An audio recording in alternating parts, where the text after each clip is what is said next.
Welcome back to this course of chemical crystallography. I'm again going to start from the last slide where we stopped in the previous lecture, and I gave you one assignment to do.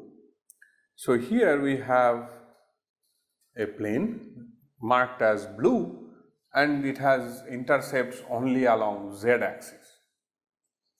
So what we should do in this case? See, what has happened is, when the line that we have drawn from the topmost point to this point, this is the line that is traveling along x. It has traveled 1 unit cell along x and it has come down from top by 1/5 unit while traveling 1 unit along x. So, if it travels 5 such units on this side, then this will go and meet the x-axis. So, the x-intercept will be 5. Now, on the side of y, this has traveled 1 unit along y, but it has come down by 5/6 along y. So, if it has come down 5/6 along z while traveling 1 unit along y, at 1 along z will be traveled, 1 along z will be traveled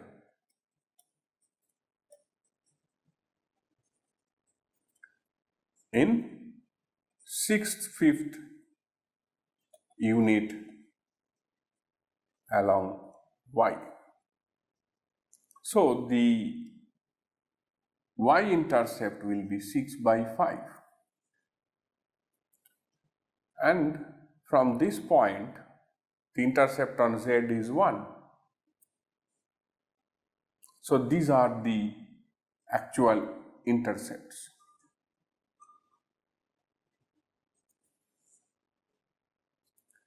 So, the reciprocals will be 1/5, 5/6 and 1. Then you clear fractions, so multiply by 30. So, here you get 6, 25, 30. So, the Miller indices for that particular plane becomes 6, 25, 30. This is to introduce that the Miller indices can be large as we are writing like 35, 25 and so on. Depending on how high the resolution data is, you can slice the unit cells into smaller and smaller and smaller fractions, and that is where we end up getting Miller indices for different planes which are reasonably high. So, I would like you to practice these Miller indices for next few days. So, we would like now to highlight some of the general principles. As we have already seen that if a Miller index is 0, the plane is parallel to that axis. The smaller the Miller index, the more nearly parallel the plane is to that particular axis. The larger the Miller index, the more nearly perpendicular a plane is to that particular axis. Multiplying or dividing a Miller index by a constant has no effect on the orientation of the plane, but it indicates a parallel plane.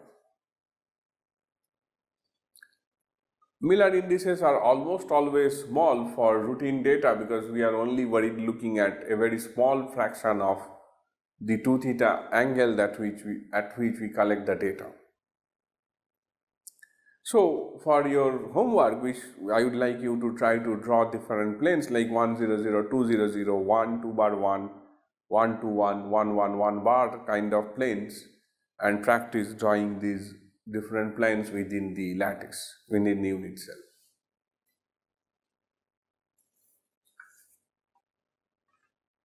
Some important aspects of the Miller indices for planes continues. The planes and their negatives indicate the same plane viewed from opposite side or different. This is different for directions. So if you have a plane HKL and you are talking about H bar, K bar, L bar, you are looking at the same plane from two different directions. Whereas in case of crystallographic directions, a plane HKL is opposite in direction compared to a direction H bar, K bar, L bar. So they are two opposite directions. Planes and their multiples are not identical. Again, this is opposite from that of directions, which means the plane 1 0 0 and 2 0 0 are not same, but in case of direction, the direction 1 0 0 and 2 0 0 indicate the same direction. In each unit cell, planes of a form HKL represent groups of equivalent planes that have their particular indices because of the orientation of the coordinates. These groups of similar planes are represented with the curly brackets. So these are called as family of planes, as we have already indicated. So these planes are highlighted as a family of equivalent planes 1, 2, 3. In cubic systems, the direction that has the same indices as a plane is perpendicular to that particular plane. Due to the symmetry of the crystal structure, the spacing and arrangement of the atoms may be same in several planes. These are known as equivalent planes, and a group of equivalent planes are known as family of planes. So to conclude this section, I am bringing this slide in that when we try to write the Miller indices, when we write it using the first bracket like HKL and we do not have any comma, it indicates a crystallographic plane. When we write HKL within the second bracket as indicated here, we are talking about equivalent planes. When we are indicating the HKL within the third bracket or the square bracket, it indicates a crystal direction. And when we represent HKL within this greater than less than sign, they are called the equivalent directions. So with this we will conclude the part where we needed to know the Miller indices for different set of planes in different crystallographic systems. So now we would like you to concentrate on a different topic where we would like to see what are repeat distances and linear density. A repeat distance means the distance between the two adjacent lattice points in the unit cell. So in case of a face-centered lattice, what we have is an atom at the center of the face and an atom at the, in the figure here what we see is that you have one atom at the center of, one atom at the corner of the unit cell, one atom at the center of the face. So the face diagonal, which is a distance called root 2a, the repeat distance is half of that. So by moving along half of this diagonal, we reach one particular lattice point. So for simple cubic, the repeat distance is same as A0. For face centered lattice, it is half of the face diagonal, that is A0 by root 2. And in case of body centered lattice, the repeat distance is half of the body diagonal, which means half of root 3 by A0, that is root 3 by A0 by 2. So the linear density is the number of lattice points per unit length along a crystallographic direction. So linear density is basically the number of repeat distance per unit length of the direction vector. So for FCC copper, when the edge length is 0.36151 nanometer, the repeat distance is the face diagonal. So we calculate it to be 0.256 nanometer. So the linear density is 2 repeat distances divided by the half of the body divided by the body diagonal. So 3.91 lattice points per nanometer. And linear density is the reciprocal of repeat distance. So similarly, we can define another term called planar density, which means area of atom centered on a plane divided by the area of the plane. Because not all the planes will hold atoms, or not all the planes will hold the center of the atoms, and then the planar density of those planes will be different from the ones where you have large number of atoms. So in case of simple cubic lattice,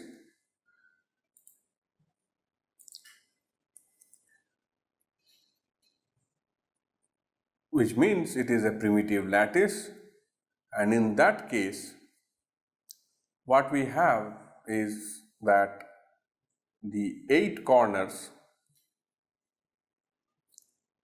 are occupied by 8 atoms, or 8 lattice points, and those 8 lattice points are such that the radius r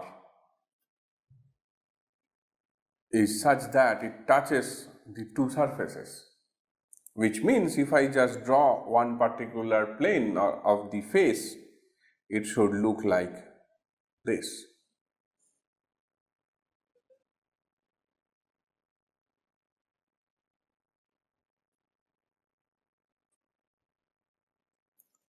This is the radius of the atom r.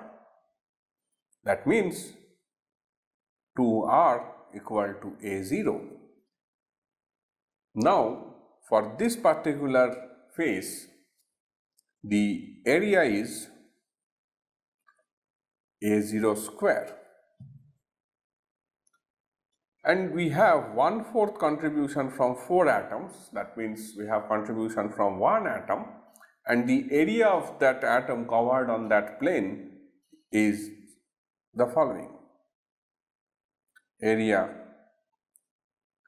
covered by the atoms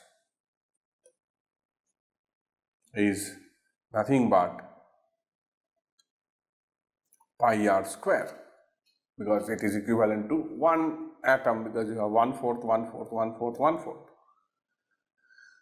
And we know r equal to A0 by 2. So here we write pi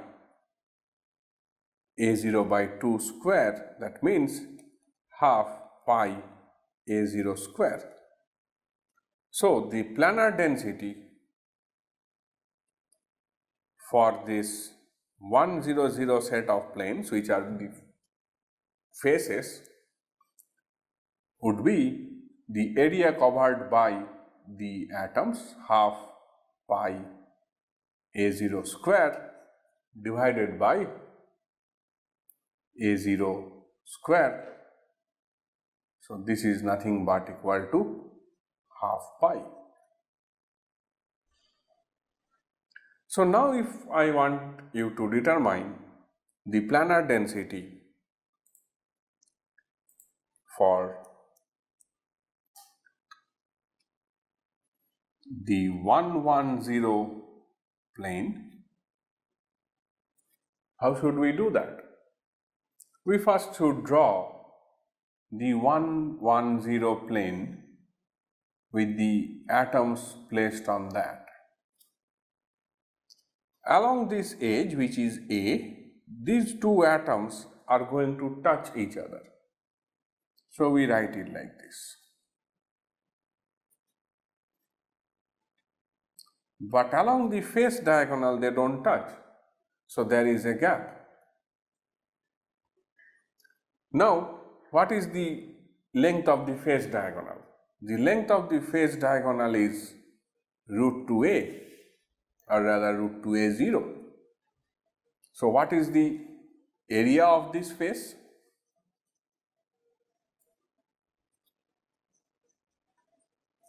Area of 110 set of plane is root 2 a0 square. Area occupied by the atoms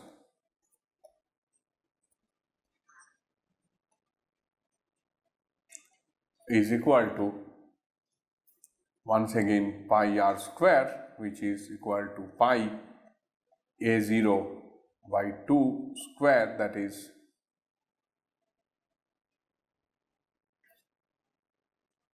okay. One mistake here we have done is that this 2 should be here 4.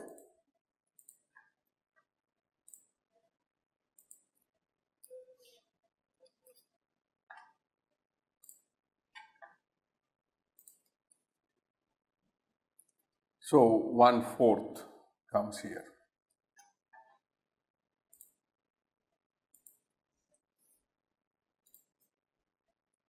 So now we do the same thing here as well. So 1/4 pi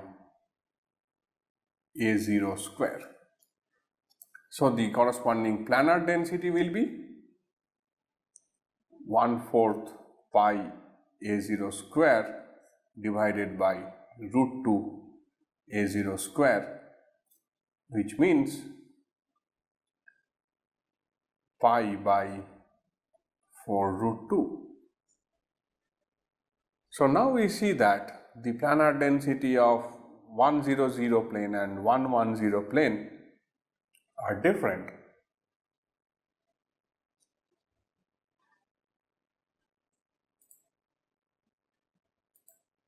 What will be the planar density of this particular plane? What are the Miller indices for this plane? The Miller indices for that plane is 0 to 0. You see here in this plane, we don't have any atom centers located.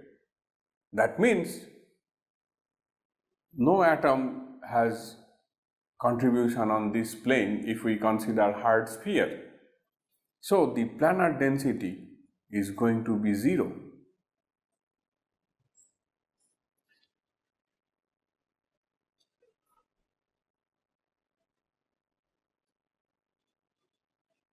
Now let us see the planar densities of various planes on body-centered cubic lattice.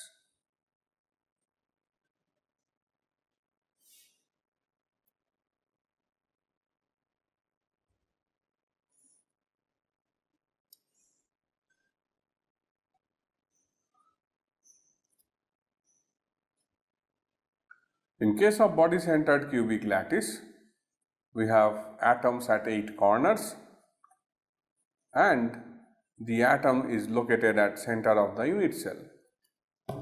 In case of body-centered lattice, what is the close pack direction? The close pack direction is the body diagonal. So if the edge length is a0, the body diagonal is root 3 a0, which is equal to r 2r plus r.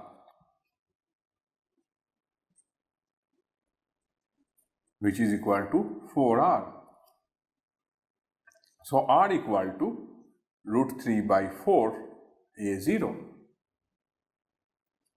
So now if we try to determine the planar density of 100, planar density of 110, and then planar density of 111, we should follow the same procedure as we have done before. We should first draw the plane,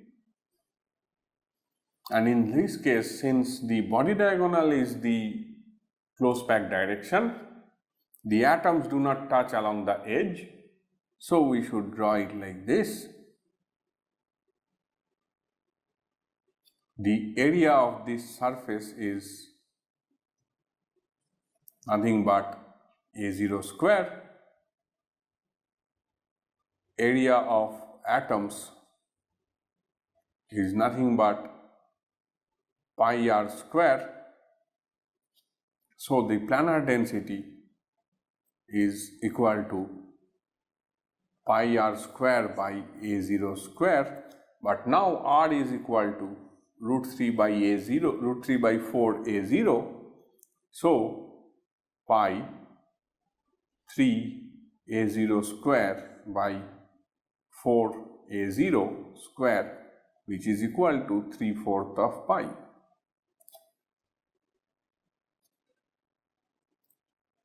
One 110, that is the plane which is here. So the plane 110 would have the atoms touched along the corner like this. So again, the area of that plane is root 2 a0 square. Area of atoms is pi r square. So the planar density should turn out to be pi r square divided by a0 square, and now root 2 a0 square. So now it is pi 3 a0 square by 4 into root 2 a0 square. So this is equal to 3 by 4 root 2 pi.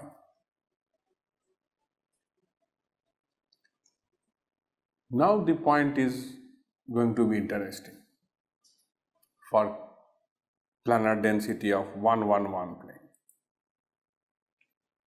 Although this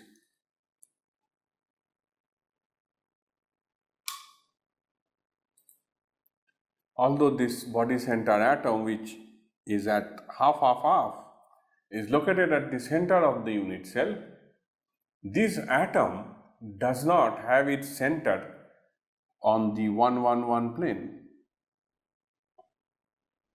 It does not lie on that 111 plane, it rather lies slightly above the 111 plane. So when we try to draw this 111 plane, we should draw it as a triangle, and then the three atoms at three corners should come like that. So now the this face diagonal is root 2a, and I have 1/3, 1/6, 1/6, 1/6. That means half of the atom located on this. So half into pi r square is the occupied area, and this is the side edge length of this equilateral triangle. So the planar density that one should calculate is 1/2 pi r square divided by root 3 by 4 root 2 a0 square. So now half pi r is root 3 by 4.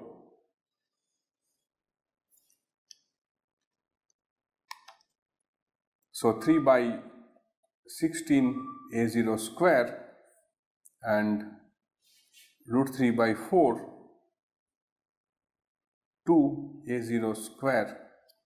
So a0 square is cancelled, 4 is cancelled here.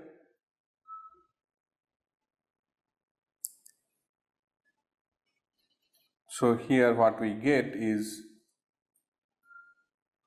3 root 3 by 16 pi.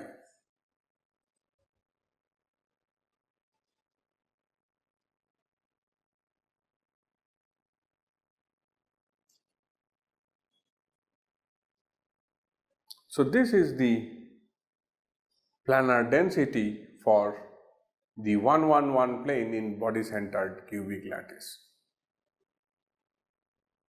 So today we have seen how to identify the HKLs for crystallographic planes, and we have learnt about the linear density and planar density. Then in the next class we will continue in this direction and we will see how these planar densities can be utilized to identify the strength of those diffractions from different crystallographic planes.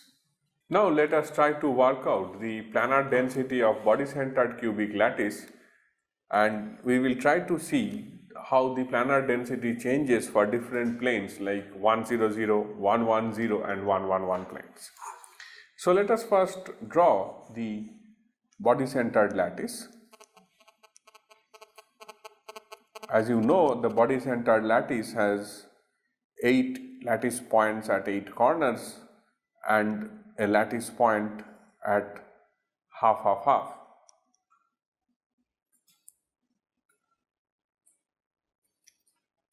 So we have atoms at 8 corners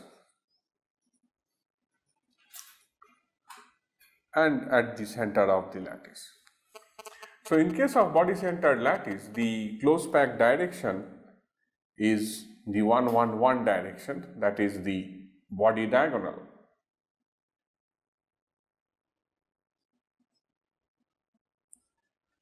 So if the edge length is A or A0, the body diagonal is root 3 A0 and it is close packed along the body diagonal. So when we connect corner to corner, we pass through 2 atoms. So the diameter of 2 atoms is incorporated here. So the length in terms of atomic radius is 4r, which means r equal to root 3 by 4 A0. So now with this in mind, let us start working out the 100 plane. The 100 plane is the face, one of those 6 faces of a cube, and remember, since the body diagonal is the close pack direction, the atoms do not touch along the face. The edge length for the face is A0, so the area of each face is A0 square, and the area covered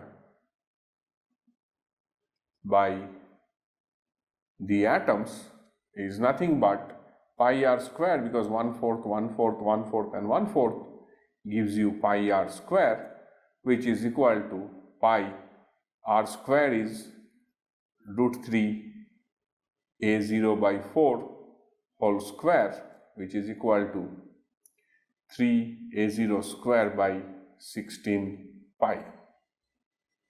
So now the corresponding planar density turns out to be 3 by 16 pi A0 square, divided by A0 square, which is equal to 3 by 16 pi, which is equal to 0.59. Now if we do it for the other plane, which I told is the 110 plane, the 110 plane is the plane which I am drawing in red. So in this plane, we have a body diagonal connecting the other corners. So if we try to draw the 110 plane in case of body centered cubic lattice, we would have 4 atoms at 4 corners, and the central atom would touch the 4 corner atoms along the body. So the edge, one of the edge is A0, which is this one, but the other edge is the face diagonal, which is root 2 A0. So the area that it encompasses is root 2 A0 square. Now inside this area you have 4 1/4 portions of the atom and 1 full atom. That means total 2 atomic area is covered in this 110 plane of body centered lattice. So covered area is nothing but 2 pi r square. So this 2 pi r square can be written as 2 pi 3 A0 square by 16, which means it is equal to 3 by 8 A0 square pi. Therefore, the planar density would be 3 by 8 pi A0 square divided by root 2 A0 square. So this value would turn out to be 3 by 8 root 2 pi, which is equal to 0.89.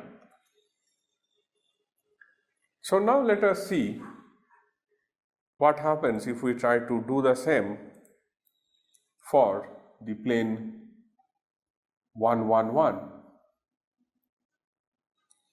Now you see that interestingly this 111 plane does not contain that point which is at half of half. So the 111 plane, which is a triangular plane, should look like this, where we have 3 corners occupied by the atoms, and the every side is corresponding to root 2a. So the area under this triangle is nothing but root 2a square root 3 by 4, which means it is equal to root 3 by 2 A0 square. Now the area covered is equal to 1/6, 1/6, 1/6. That means 3 parts of 1/6 means half pi r square. What is r? R is equal to root 3 by 4 a0. So a square is 3 by 16 a0 square.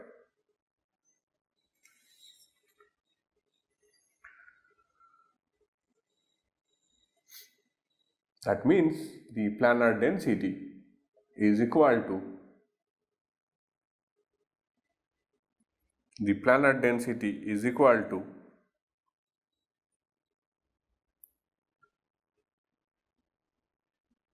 3 by 32 pi a0 square divided by root 3 by 2 a0 square.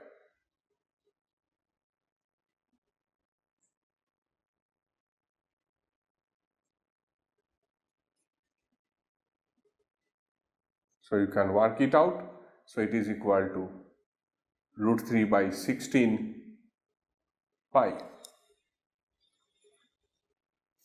which means that the value turns out to be 0.34, a very small number. So this indicates that in case of body-centered lattice, the plane 110 has much higher planar density compared to that of the 111 plane, and the face, the plane which corresponds to the face, which is 100 plane, has an intermediate density. So in this lecture we have learned how to calculate the linear density and planar density of different systems.